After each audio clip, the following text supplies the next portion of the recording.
Good morning, everybody. My name is Osa, and this is FS19. We are playing on Oakfield Farm, and I have a contract to plant some canola, so I should probably switch the seed over to that. And we can get this job started.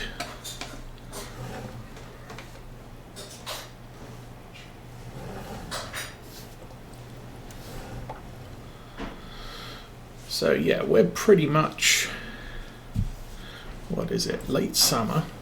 We can plant canola already. That's just awesome. But I figure we could probably use some more money. We're going to be selling, what is it? We're not going to be selling anything for quite some time now.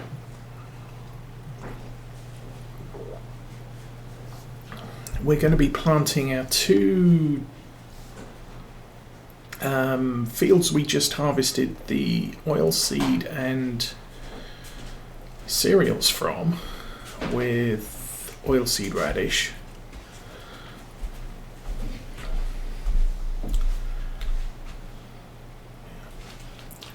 And then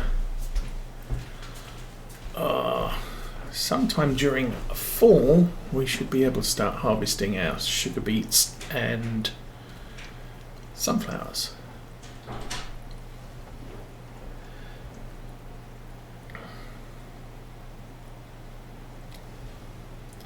Now, one thing I'm going to do preemptively is I am going to store some of our sugar beets in crates and keep them on the farm, just in case I decide to use the farming agency's map version of this. We're going to want some sugar beets to feed the sheep. Long hauler, good morning. Welcome to Saturday.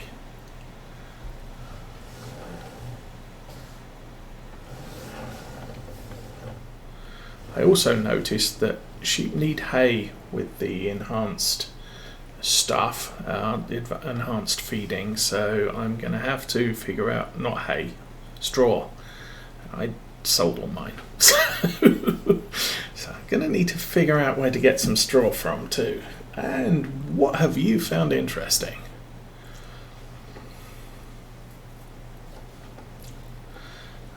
What else is there?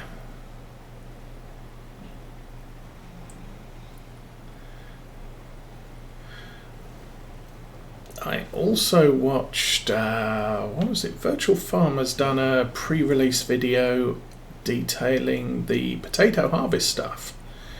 And for $5, that looks very interesting.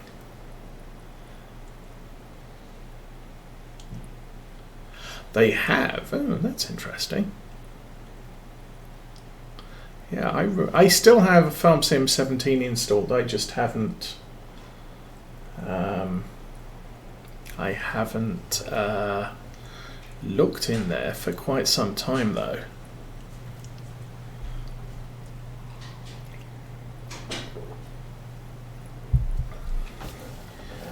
I think I loaded in the Lawfolds playthrough we did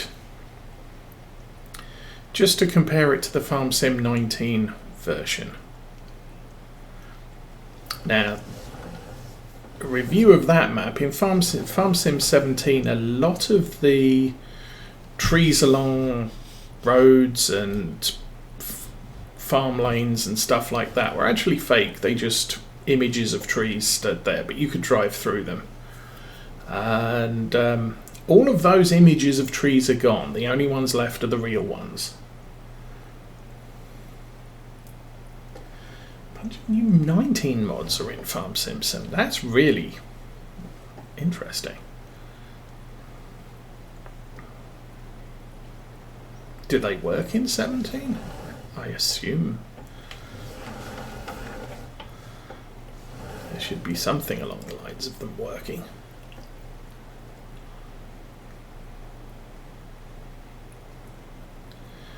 But yeah, outside of that quick check, I really haven't looked in Farm Sim 17. I pretty much not bothered with looking at mods because I'm not actively playing 17. I don't have enough time to do everything. Got a fair amount of work going on, so my playtime and family stuff, so indeed. Maybe I should check it out. Because I'm pretty sure, what's it, Bullet Bill produced a Farm Sim 17 map, I think about getting on for a year and a half ago. And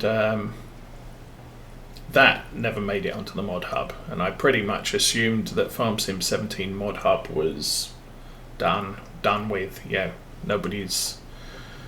People are still playing it. I think Xbox people were playing it with the what do they call it, the season pass or whatever it is, which basically Xbox lets you play a number of games, you pay them every month.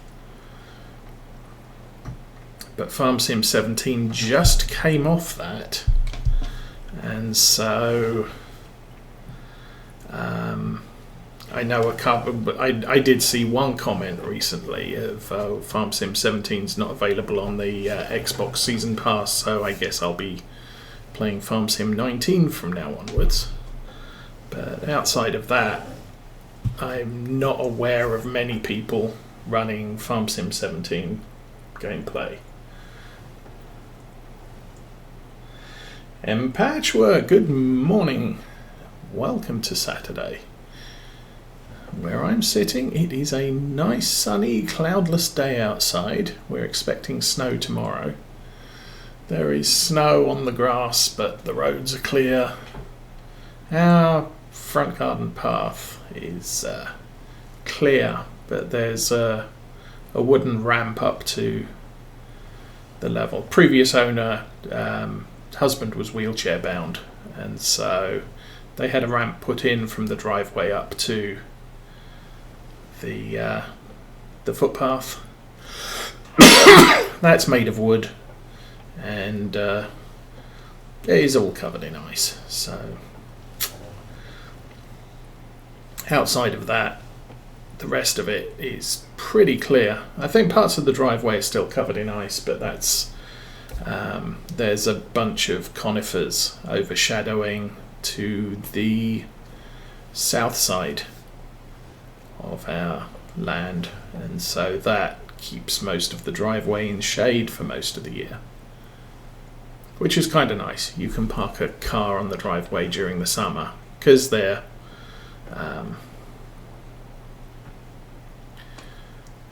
what did I say? Because they're conifers.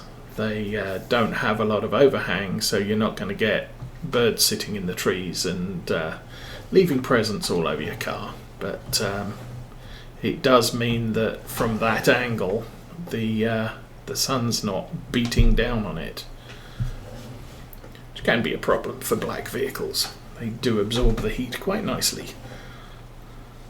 But this time of year, they're very cold. Went to pick up the cabinet that the fish tank's going to be sitting on yesterday. Oh brother, it was 22 degrees out, and I got there and oh yeah, you got to take the back seat down, and we got a child seat in the back seat, so froze my fingers off trying to get that out. And I've left it out for now because the kids aren't coming over this weekend, although technically calendar says they should be. Adoptive child's aunt is coming to visit today, so we don't need the child seat in, and I've got to go back to the pet shop today to pick up the fish tank. So once again, I'm going to need the back seat down.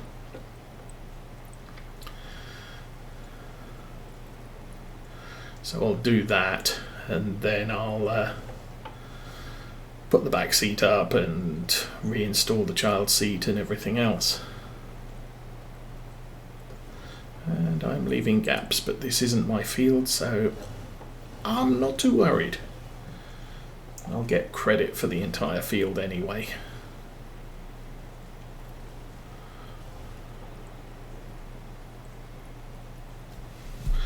And this is why people tend to do at least 2 headlands. Because there's not really enough room to turn this contraption around.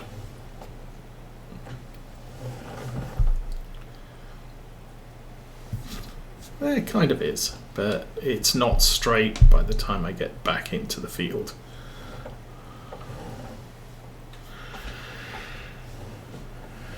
So yeah, we'll get the canola plant. It's kind of good. Canola is a fairly efficient crop. It's the second most efficient thing you can plant behind oilseed radish.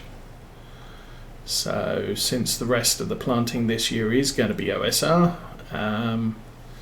kind of hoping we've got enough seed to be going on with for the rest of the year in the tank. I think we pulled all of the seed out that we had up on the main yard.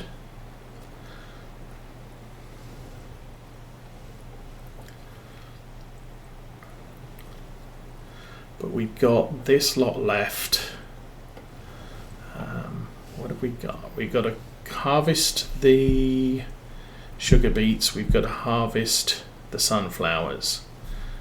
That's all the harvesting done, and then we've got to wait until the prices are good on all of those, and that's not going to happen for a while. We did manage to sell the canola on a great demand, so that was a bonus. I wasn't expecting to sell it this early, but frankly it really didn't matter. We could have waited, what was it, till early winter and pretty much made the same amount of money that we made selling it today or yesterday. Today because this was the day we harvested in the morning.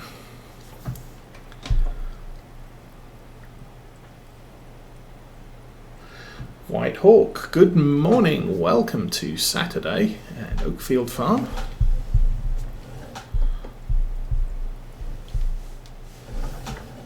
I was looking at my Twitter stats this morning, and normally it's telling me I'm averaging, I think, 6 viewers a day at the moment.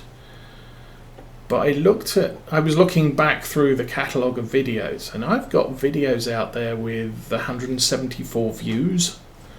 I have no idea. Obviously, they're not live stream views, they're people going back in there later to watch, which is kind of interesting. I don't know that I do anything significant to manipulate the statistics. At the end of the stream, I will create a series of half-hour highlights and then push them off to YouTube. I'll watch the highlight. I'll watch the highlight, sort of tab through to different points in the video to remind myself what I was doing during that half hour. So for today, I know I'm planting a lot of stuff. I'm going to be planting canola here. I'm going to be planting oilseed radish in my 2 fields. So what are we at? We'll probably get a couple of those fields done, but I need to know where I got up to in the first half hour in order to create an interesting or some form of description for the video that goes to YouTube. Okay, lift that up. How are we doing here? We are 70% done. Good.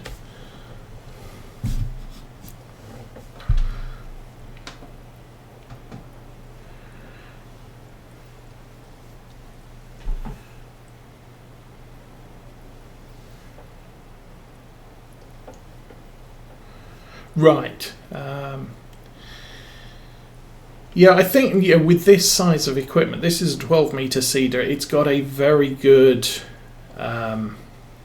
very forgiving hitch at the front. So I can make a good 180-degree turn without too much trouble. This size of tractor, if I go down to 6 meters, I can't do adjacent rows easily because this thing doesn't turn around in 6 meter turn radius. But with 3 meters, that usually gives you enough room to swing the whole thing around, get lined up without having to engage reverse gear. And so that's the ideal. I mean, technically, following Virtual Farmer's advice, I should do the rows first and the headlands last. I haven't in this case, but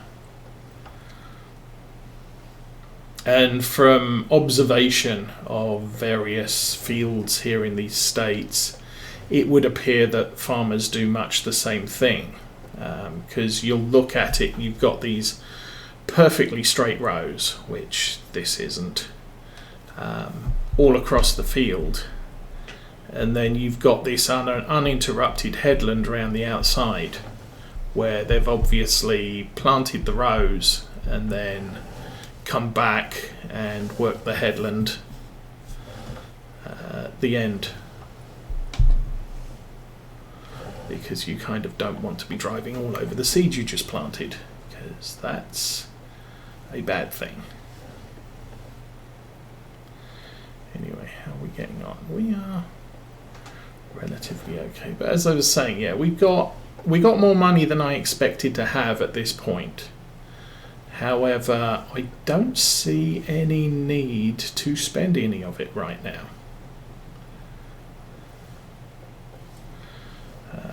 I might buy the sugar beet pallet maker just so that I can have a supply of sugar beet pallets on hand for next year. Don't think sheep eat that much. Don't think anything eats that much of the sugar beets when it's an option for them to eat.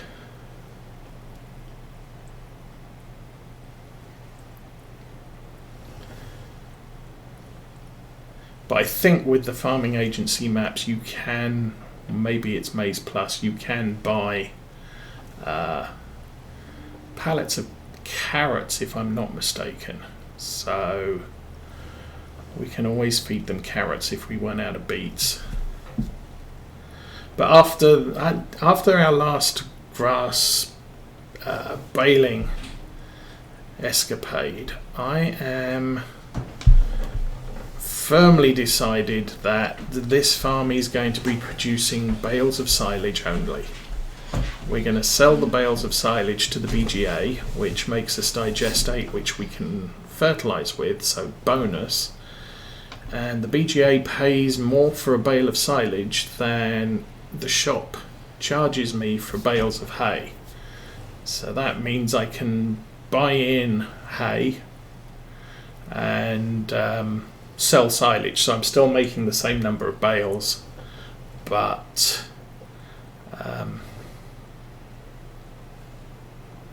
I won't have to mess around waiting for the grass to dry, rainstorms starting just as it dries and that type of thing, which we had this year. Can I go up here? Yeah, have you read? So you're going to say, yeah, don't mention anything about reading. No, I'm always going to mention stuff about reading. No. So go read. You do that, I'm going to get Marky and I'm going to give him beans and he can fart on you. Okay. That's what he could do. Like reading. No, look at 11 degrees outside. Yes, it's 11 degrees outside. Which is another reason why I didn't want to take the seat up last night, because while it was only 20 degrees last night, it's 11 degrees this morning, and I don't want to be folding seats down at 11 degrees at night temperature. But yeah, so rather than all the palaver of making hay bales, waiting for them to dry, and that sort of thing, I kind of figured that we can just buy them. And as I said, still making the same number of bales, it's just that they'll all be for sale silage. Plus, we're going to be working more with digestate, or at least I intend to be, as we plan on introducing precision farming when the next patch comes out. So I'm going to need natural fertilizer in order to cut down on the solid and the liquid that we're using. I mean, we're doing pretty well because, oilseed radish, 1 layer of fertilizer. It might be that planting oilseed radish, we don't have to use as much digestate, because oilseed radish and digestate, as far as I am aware, are just a flat quantity of nitrogen into the soil. You can't adjust it. It's going to do what it's going to do, and so you fine tune it with the liquid or the solid if you need to, but you don't want to over fertilize, because that's also going to result in poor yields. So I'm going to have to do a little bit of sciencing with the precision farming just to figure out how much nitrogen each crop needs, and then obviously, do I want to, given the current level of nitrogen, do I want to add lots, i.e. put in manure and, or digestate and oilseed radish? Do I just want to do one of them, or can I just skip it this time? As my understanding is sunflowers don't need a lot of nitrogen in the soil and they leave a lot behind, so I might not need to fertilize those fields quite as much unless I put something like wheat in the field, which needs a lot of nitrogen. So you have to boost the nitrogen a little bit more, but do I need to boost it by a digestate layer, or just by a very light sprinkling of liquid or solid fertilizer? So I've got to get on with sciencing that this week. Can't remember what I did this week.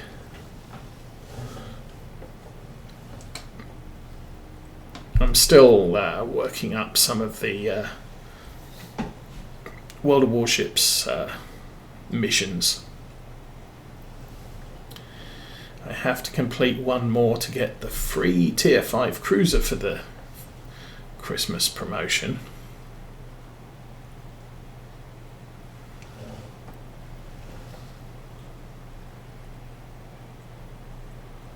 Yes, and that's the thing. Your spreader and sprayer can be set to auto, but your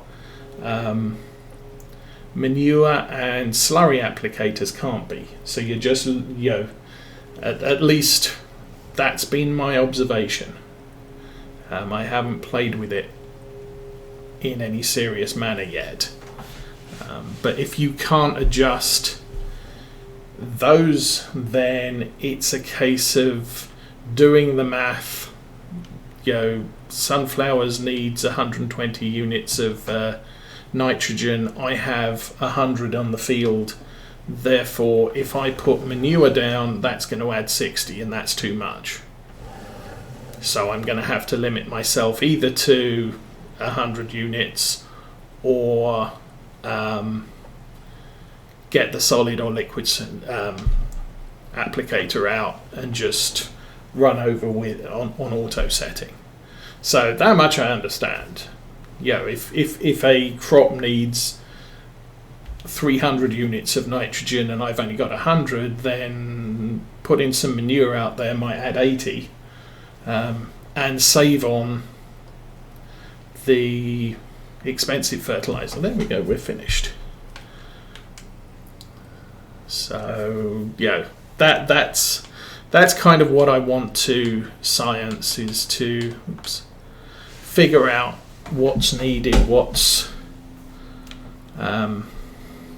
how much do the things I can't control do, and what does each crop need?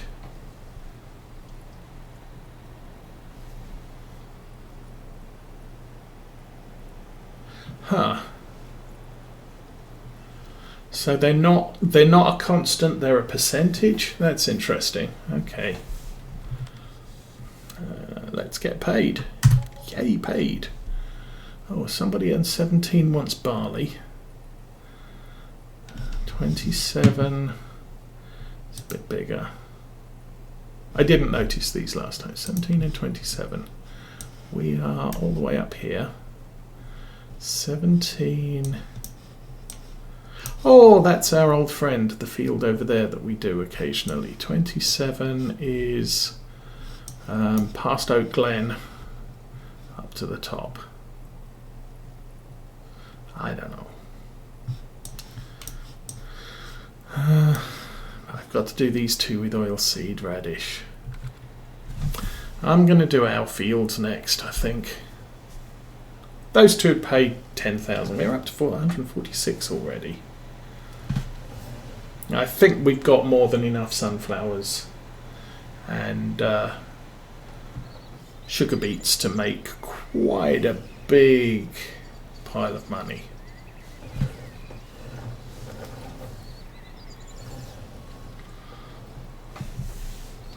So yeah, before I got distracted, I was watching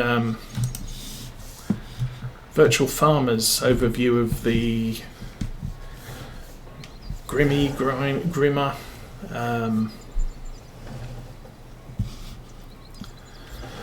DLC that's coming out this week. I'm going to get in the cab, it's easier. And that looks very impressive. It's something that I've said for probably about a year and a half. We could do with stuff like this for Farm Sim. And yeah, one of my things is plough it or cultivate it. Yeah, okay. So that's not a big deal.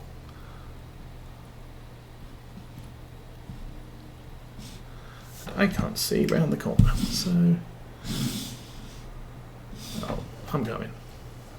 You can wait. Doink.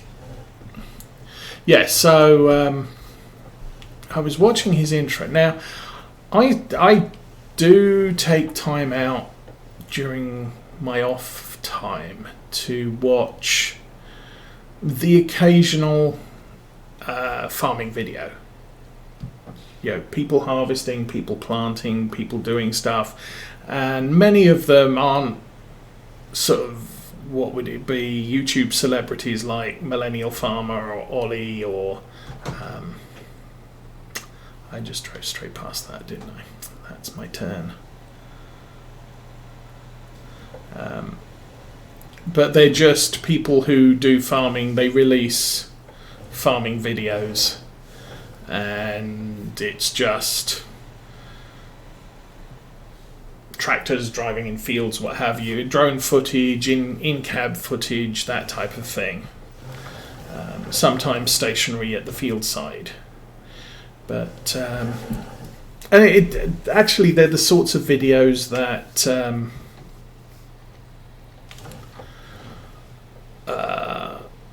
what is it? The manufacturers do to showcase their equipment. You know, close-ups of their latest release of whatever. But it gives me an idea of how they do it in real life. And so, I just take to watching them every so often, and they get, sometimes I get a suggestion to watch one, and I will. About a year and a half ago, I had random suggestion on my YouTube list of a potato farm operation or a potato harvesting operation, and they were using the thing that. Okay, let me get this. 178 or 180. There we go. they were using a hauled harvester which just dug the potatoes up out the ground and dropped them off on the left side of the harvester. And so they'd go down the field this way, they'd come back to the next row over, and it would make a double capacity windrow of potatoes, basically a